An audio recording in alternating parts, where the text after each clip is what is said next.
একটি টেলিভিশন টক শোতে আলোচনা করতে গিয়ে এসে যায়। শিরোনামটি বেশ চমকপ্রদ। প্রসঙ্গটা এসেছিল যে আমেরিকার কতিপয় কূটনীতিবিদ সম্প্রতি ডক্টর মোহাম্মদ ইউনূসের সঙ্গে দেখা করেছেন। তাদের মধ্যে কি আলাপ আলোচনা হয়েছে তা নিয়ে নানা রকমের স্পেকুলেশন হচ্ছে। কেউ বলার চেষ্টা করছেন যে ডক্টর মোহাম্মদ ইউনূসকে একটি ইনক্লুসিভ নির্বাচন করার জন্যে ডোনাল্ড ট্রাম্প প্রশাসনের পক্ষ থেকে চাপ দেওয়া হচ্ছে। এটা সত্য বা মিথ্যা আমরা বলতে পারবো না। এর কারণ হলো যে ডক্টর মোহাম্মদ ইউনূসের দপ্তর থেকে তার প্রেস সচিব বা অন্য কোনো গুরুত্বপূর্ণ ব্যক্তি এ ব্যাপারে কোনো কথা বলেনি। আমাদের সামাজিক মাধ্যমগুলো এই মুহূর্তে অত্যন্ত শক্তিশালী এবং স্পষ্টতই সামাজিক মাধ্যমে যারা আওয়ামী লীগপন্থী কন্টেন্ট ক্রিয়েটর রয়েছেন, তারা ডক্টর মোহাম্মদ ইউনূসের সঙ্গে মার্কিন কূটনীতিবিদদের বৈঠক, তারপর ডক্টর মোহাম্মদ ইউনূসের নিরাপত্তা উপদেষ্টা ডক্টর খলিলুর রহমান, তার কাতার ভ্রমণ, দিল্লি ভ্রমণ, আমেরিকা ভ্রমণ নিয়ে নানা রকম ন্যারেটিভ তারা একের পর এক তৈরি করে যাচ্ছেন। তো তাদের বক্তব্য হলো যে আমেরিকা বা ট্রাম্প প্রশাসন মূলত ডক্টর মোহাম্মদ ইউনূসের প্রতি একটা চাপ প্রয়োগ করার জন্য এই একবার খলিল সাহেবকে ডেকে নিচ্ছেন, একবার তার রাষ্ট্রদূতকে পাঠাচ্ছেন, হোয়াট এভার মেবি। আবার অন্যদিকে আওয়ামী লীগ বিরোধী যে সকল কন্টেন্ট ক্রিয়েটার ছিলেন, এখন তারা নিজেদের সমস্যা নিয়ে এতটা ব্যস্ত, কেউ জামাত নিয়ে ব্যস্ত, কেউ বিএনপি নিয়ে ব্যস্ত, কেউ এনসিপি নিয়ে ব্যস্ত। ফলে আওয়ামী লীগ নিয়ে পেন্স করা বা তাদেরকে খোঁটা দেওয়া বা তাদের বিরুদ্ধে একটা ন্যারেটিভ তৈরি করার মতো সময় এখন আর সামাজিক মাধ্যমে আওয়ামী লীগ বিরোধী যারা লোকজন রয়েছে তাদের নেই বললেই চলে। আর এই সুযোগটিকে পরিপূর্ণভাবে কাজে লাগিয়ে আওয়ামী লীগ এখন জলে, স্থলে, অন্তরিক্ষে। তারা একদিকে ডক্টর মোহাম্মদ ইউনূস, অন্যদিকে জামাতের যারা লোকজন রয়েছেন, অন্যদিকে এনসিপির যারা লোকজন রয়েছেন, এমনকি জুলাই আগস্ট বিপ্লব নিয়েও নানা রকম ন্যারেটিভ তৈরি করে ফেলেছে।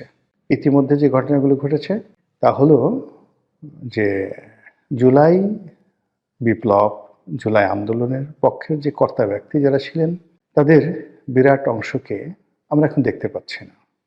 আপনারা কি গত ১ মাসে জনাব ফরহাদ মাজাহারের কোনো বক্তব্য শুনেছেন? শুনেননি। কিংবা সরকারে খুব প্রভাবশালী দুজন ব্যক্তিত্ব, জনাব নাহিদ ইসলাম, তিনি বের হয়ে এসে এনসিপি করলেন। এখন নাহিদ ইসলামকে নিয়ে আর তেমন মাতামাতি নেই।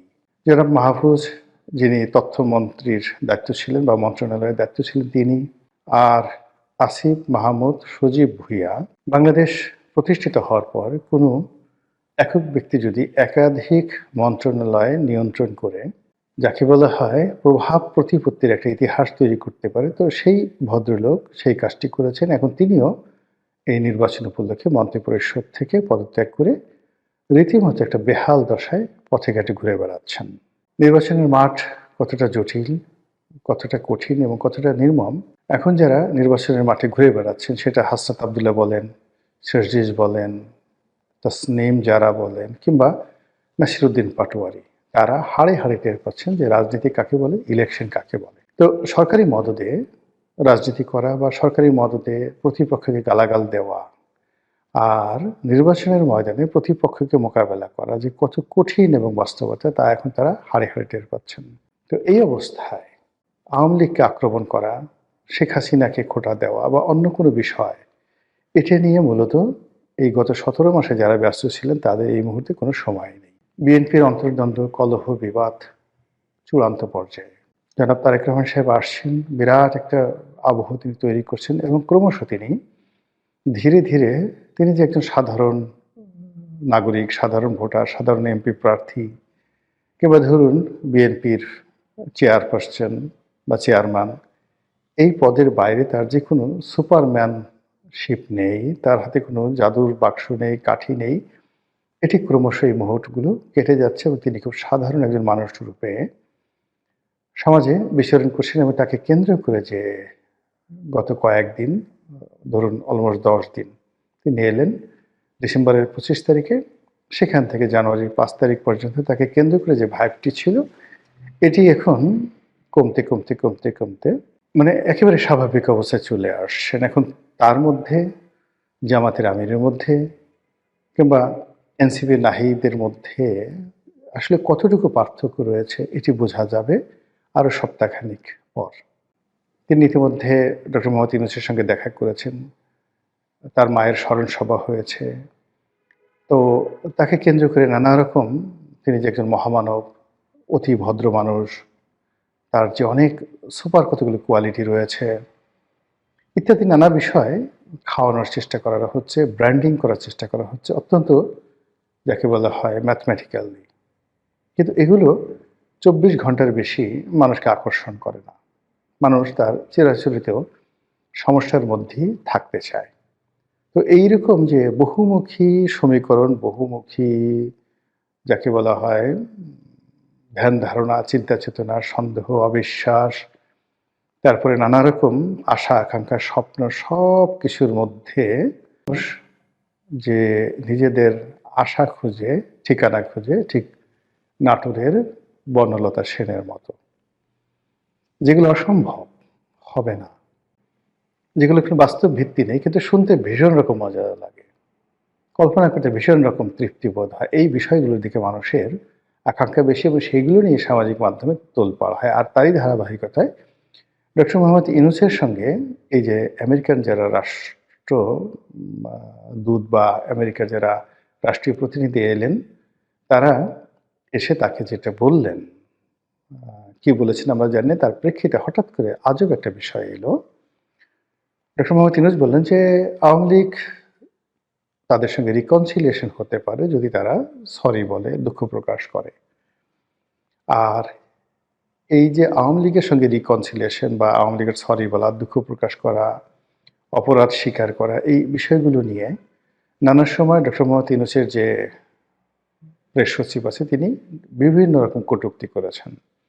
তো এই বিষয়গুলো নিয়ে যখন আলোচনা হচ্ছিল একটা টেলিভিশন টক শোতে, তখন উপস্থাপিকার জবাব দিতে গিয়ে আমি এখানে হঠাৎ করে বলেছিলাম যে আওয়ামী লীগের যে ইগোবোধ, তারা ইঁদুরের বিষ খেয়ে মারা যাবে, আত্মহত্যা করবে, ২০ তলা বিল্ডিং থেকে ঝাঁপিয়ে পড়বে, কিন্তু কোনো অবস্থাতেই তারা ডক্টর মোহাম্মদ ইউনূসের কাছে আত্মসমর্পণ করবে না, সরি বলবে না। এটা তাদের একটা ইগো। তো এই বক্তব্যটি অনেকটা ভাইরাল হয়ে যাওয়ার পরে আমার কাছে মনে হলো যে এই বিষয়টি নিয়ে আরেকটু বিস্তারিত আলোচনা করা দরকার। আমাদের দেশের যে রাজনীতি, সেই রাজনীতির মধ্যে প্রতিহিংসা একটা বিরাট ফ্যাক্টর। কোনো রাজনীতিবিদদের মধ্যে যদি এই বাংলায় কোনো প্রতিহিংসা ঢুকে যায়, সে পদ পদবি পাওয়ার সঙ্গে সঙ্গে উইদিন ২৪ ঘন্টার মধ্যে তার সেই প্রতিহিংসা সে চরিতার্থ করবেই। এর বাইরে অন্য কিছু থাকতে পারে অন্য জাতির ইতিহাসে, কিন্তু বাঙালি জাতির ইতিহাসে সেটা নেই। কাজেই এখানে প্রতিনিয়ত প্রতিহিংসা রাজনীতি হচ্ছে এবং হবে।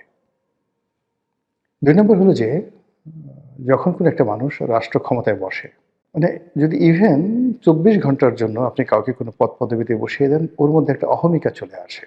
সে নিজেকে অভিজাত ভাবতে শুরু করে, নিজেকে ব্লেসড, আল্লাহর যাকে বলা হয় আশীর্বাদ পুষ্ট ভাবতে শুরু করে। ইত্যাকার নানা বিষয়াদি সেখানে রয়েছে। তো সেই দিক থেকে আওয়ামী লীগ সেই 1954 থেকে কখনো রাজপথ কাঁপিয়েছে, কখনো রাজপ্রাসাদ কাঁপিয়েছে, কখনো সিংহাসন কাঁপিয়েছে। বহু ভালো কাজ করেছে, বহু মন্দ কাজ করেছে। তো এই কাজ করতে গিয়ে তাদের একটা ধারণা যে তাদের সঙ্গে বিট করার মতো বা তাদের পাশাপাশি বসার মতো এই পাক ভারত উপমহাদেশে যদি কোনো দল থাকে, সেটা কংগ্রেস হতে পারে, সেটা মুসলিম লীগ হতে পারে। যদি কোনো ব্যক্তিত্ব থাকে, সেটা জুলফিকার আলী ভুট্টো হতে পারে, কায়েদে আজম মোহাম্মদ আলী জিন্নাহ হতে পারে, পণ্ডিত জওহরলাল নেহরু এবং তার বংশধররা হতে পারে। এইরকম একটা অহমিকা বোধ তাদের মধ্যে কাজ করে। এটাকে আমি অহংকার বলতে পারি, দাম্ভিকতা বলতে পারি, কিন্তু আওয়ামী লীগ এটাকে মনে করে তাদের একটা লিগেছি।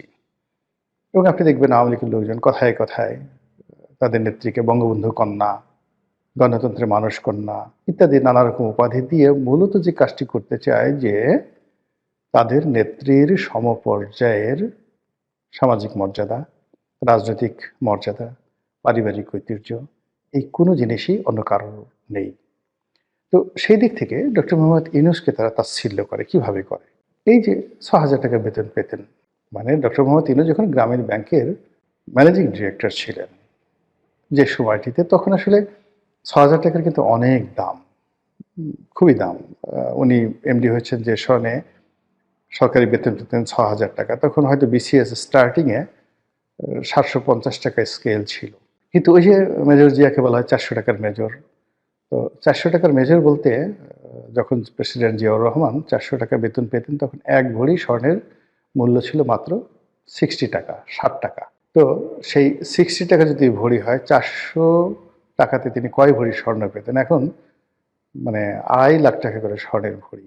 তো তার বেতন এই জমানাতে কত টাকা হতো? তো এরকম এই জিনিসগুলো আওয়ামী লীগ বিচার বিশ্লেষণ না করে শুধু জিয়াউর রহমান সাহেবকে ছোট করার জন্য খোঁটা দেবে 400 টাকার মেজর। আবার যেই সময়টিতে উনি 6,000 টাকা বেতন পেতেন তখন প্রধানমন্ত্রীর বেতন কত ছিল? এমপিদের বেতন কত ছিল?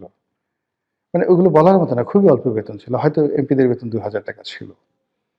কিন্তু ওই যে বলার যে 6,000 টাকার একজন মানুষ এই কাজগুলো করেছেন, এত টাকা আসলো কোত্থেকে? হাজার, হাজার কোটি টাকা এত শিল্প কলকারখানা কোথায় পেলেন? এগুলো নিয়ে আওয়ামী লীগ ব্যঙ্গ করে। তারপরে আওয়ামী লীগ ব্যঙ্গ করে যে আমরা তাকে চাকরি দিয়েছি, আমরা তাকে ব্যাংক দিয়েছি, আমরা তাকে এটা করেছি, ওটা করেছি বলে খোঁটা দিয়ে এখন তিনি যেকোনো একটা পরিবেশ পরিস্থিতি যেটা আমার বলা ঠিক হবে না, তিনি ক্ষমতায় বসেছেন। তাতে কি হয়েছে? আমরা গলায় দড়ি দিয়ে মরবো, বিষ খেয়ে মরবো। কিন্তু এই লোকের কাছে ৬,০০০ টাকা যার বেতন তার কাছে গিয়ে আমাদের under the reconciliation rules and regulation আমাদেরকে সরি বলতে হবে, হাত জোড় করে ক্ষমা চাইতে হবে। এটা সম্ভব নয়। এই গেল একটা। অন্য আরেকটা পক্ষে তারা বলার চেষ্টা করছে যে এখানে রিকনসিলিয়েশন আসছে কেন? রিকনসিলিয়েশন আসে যখন এটি ব্যক্তির অপরাধ থাকে। সে তার অপরাধ স্বীকার করে। কিন্তু যখন গ্রুপ অফ গ্যাং থাকে, একটা দল, একটা রাষ্ট্র, একটা সরকার কম্বাইন্ডলি অপরাধ করে, অপরাধ সংগঠিত করে, তখন সেখানে আসলে ফৌজদারি দণ্ডবিধি অনুযায়ী তাদেরকে কালেকটিভ ওয়েতে বিচার করা ছাড়া কোনো ওয়ে থাকে না। এখানে জেনারেল মার্সির কোনো বিষয় থাকে না। তো আওয়ামী লীগ তার সরকার থাকা অবস্থায় যে অন্যায়গুলো করেছে, দুর্নীতিগুলো করেছে, সেগুলো বিচার চলছে। আমাদের সাধারণ কোর্টে বিচার চলছে, আইসিটিতে বিচার চলছে, আরও বিচার হবে। এগুলো তো হচ্ছে। এখানে সরি বললে কি আমাদের সেই বিচার বন্ধ করে দেবে? তারা যদি এখন ভুল স্বীকার করে যে আমরা ভুল করেছি, তাহলে কি এই বিচার বন্ধ হয়ে যাবে? তাদেরকে জেলখানা থেকে ছেড়ে দেওয়া হবে? প্রশ্নই আসে না। ফলে বিষয়টা হলো এরকম যে বিচারের কাজ চলতে থাকুক, বিচার হতে থাকুক, যারা অপরাধী তারা শাস্তি পাক, আর যারা অপরাধ করেনি তারা মুক্ত থাকুক এবং তারা রাজনীতি করুক। এবং এই যে রাজনীতি, এটাকে আপনি কোনো সংজ্ঞার মধ্যে ফেলবেন না। এটা যেকোনো রাজনীতিবিদ, যেকোনো জনগণ, যেকোনো মানুষ, স্বাধীন দেশের নাগরিক, তার একটি মৌলিক অধিকার।